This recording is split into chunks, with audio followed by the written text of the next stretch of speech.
जय हिंद दोस्तों, सैनिक समाचारों में आपका हार्दिक स्वागत है। मैं बात करूंगा सबसे पहले हेडलाइंस में बात करूंगा। हाँ जी दोस्तों, आज है कैबिनेट बैठक, सरकार करेगी घोषणा और इंतजार होगा खत्म।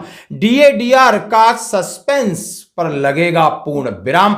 और मैं बात करूंगा 9 महीने बाद सफल सुरक्षित सुनीता विलियम अंतरिक्ष बिल्कुल जमीन पर आज उतरी हैं। पूरे विश्व में खुशी की बात है और भारत ज्यादा खुश है। आखिर इसका वीडियो सबसे पहले मैं आपको दिखाऊंगा, बात करूंगा।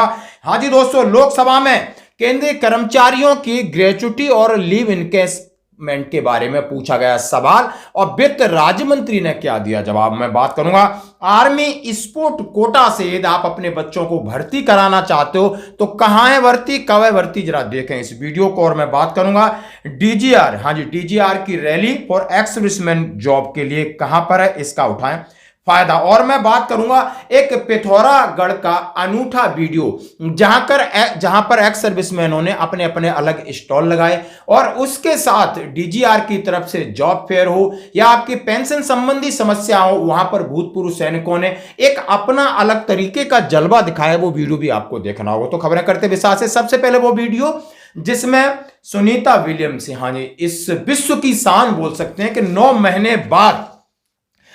महीने बाद अंतरिक्ष से वापसी हुई, मुस्कुराते हुए बाहर आई। देख सकते हो उनके करेज, उनके हिम्मत को दाद देनी पड़ेगी, सलूट करना पड़ेगा। और हमारे माननीय प्रधानमंत्री जी भी बहुत खुश हैं, जैसा कि भारतीय मूल की अमेरिकी अंतरिक्ष यात्री सुनीता विलियम्स, उनके सहकर्मी बुच ब्लोर और स्पेस एक्स के ड्रैगन अंतरिक्ष यात्री में सवार होकर पृथ्वी पर वापस आए। उन्हें लाने वाले कैप्सूल ने भारतीय समय अनुसार बुधवार तड़के 3:27 पर फ्लोरिडा के तट पर उनका स्पेशल डाउन किया। सुनीता विलियम्स और बुचमैन की वापसी पर सबका बड़ा अपडेट है। जैसा हम सभी जानते हैं कि 9 महीने बाद लौटी और वो वीडियो देख सकते हो। सबको बड़ा कहीं ना कहीं बीच में डर पैदा हो गया था, लेकिन माननीय मोदी जी ने कहा हम उनसे जरूर मिलना चाहेंगे और उनको इन्वाइट भी किया है। तो दोस्तों ये बड़ी खुशखबरी, बड़ी अपडेट है जो मैं आपके साथ शेयर कर रहा हूं। अब मैं बढ़ता हूं खबरों की तरफ। जैसा हमने कहा कि अब मैं बात करूंगा, आज है कैबिनेट बैठक 1 बजे और सभी अखबार कह रहे हैं कल यानी 1 करोड़ से ज्यादा केंद्रीय कर्मचारी पेंशनर्स को डीए पर मिलेगी अच्छी खबर। कितनी बढ़ेगी सैलरी, समझे गणित, अलग अलग प्रकार से दे रहे हैं और तमाम यूट्यूब या न्यूज चैनल इस बात की पुष्टि कर रहे हैं कि आज केंद्रीय कैबिनेट बैठक है। 19 तारीख बुधवार 1 बजे बैठक शुरू होगी और लगभग अब वो इंतजार यानी वो खत्म होना चाहिए कि आपका डीए की घोषणा और कितनी घोषणा, इसके ऊपर बहुत ज्यादा यानी आप समझ सकते हो 1 जनवरी 2025 से जनवरी निकल गया, फरवरी निकल गया और मार्च भी निकलने वाला है और इसके ऊपर आज घोषणा संभव है। जैसा कि उन्होंने कहा है कि 19 मार्च यानी बुधवार को माननीय प्रधानमंत्री जी की अध्यक्षता में कैबिनेट बैठक होने वाली है, जिसमें सरकार महंगाई भत्ते और महंगाई राहत पर बड़े ऐलान कर सकती है। देश के 1 करोड़ से ज्यादा केंद्रीय कर्मचारी पेंशनर्स के मन में सवाल है कि क्या कल उन्हें महंगाई भत्ते में वृद्धि की अच्छी खबर मिलेगी।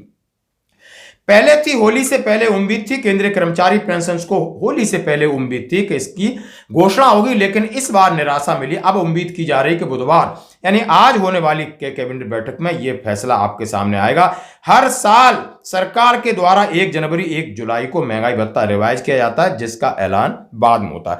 कितना बढ़ेगा, कर्मचारी संगठनों की सरकार से मांग है कि महंगाई भत्ते में 3% की वृद्धि की जाए और वहीं ऐसा माना जा रहा है कि इस बार डीए में 2% की वृद्धि जो सरकारी आंकड़े बता रहे हैं, लेकिन पीएम मोदी की अध्यक्षता में होने वाली कैबिनेट बैठक में इस मामले को लेकर अंतिम फैसला लिया जाएगा, इसलिए डिले हो रहा था। और कह रहे हैं कि यदि महंगाई भत्ता 2 होता है तो 55, 3 होता है तो 56% होगा।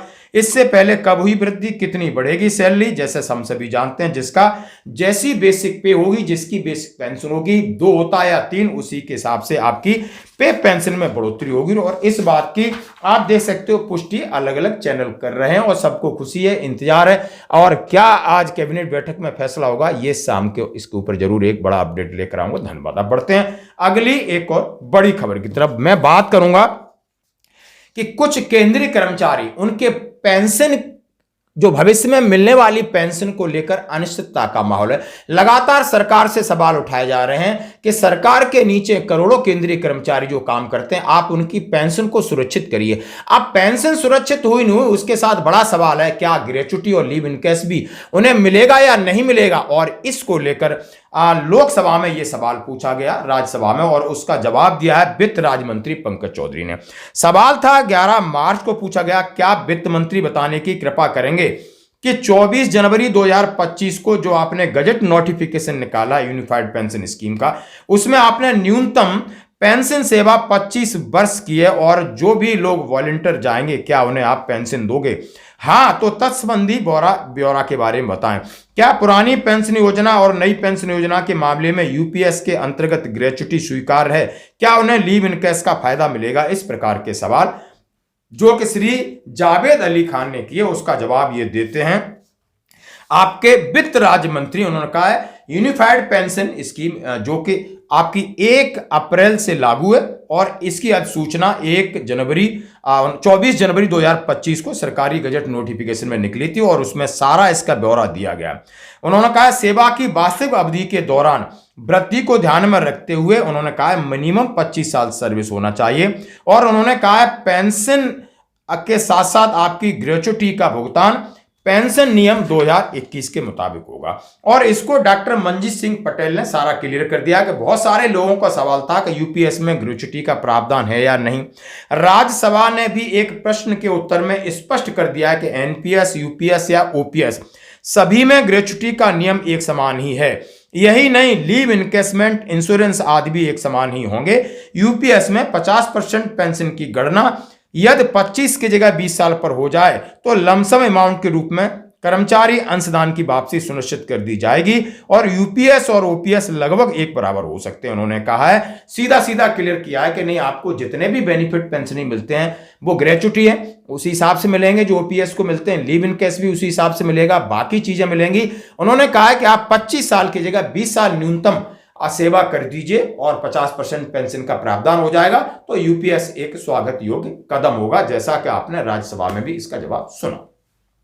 तो दोस्तों बढ़ते हैं एक और अगली खबर की तरफ। जैसा मैं आपके सामने कह रहा हूं, यदि आपके बच्चे आर्मी स्पोर्ट कोटा से यदि सेना में जाना चाहते हैं तो रैली है, rally for induction into army boys sport company, RT centre Hyderabad, 15 से 20 April 2025। Induction rally for selection outstanding young boy athletics and handball is being organised for induction for army boys sport company, RT centre Hyderabad.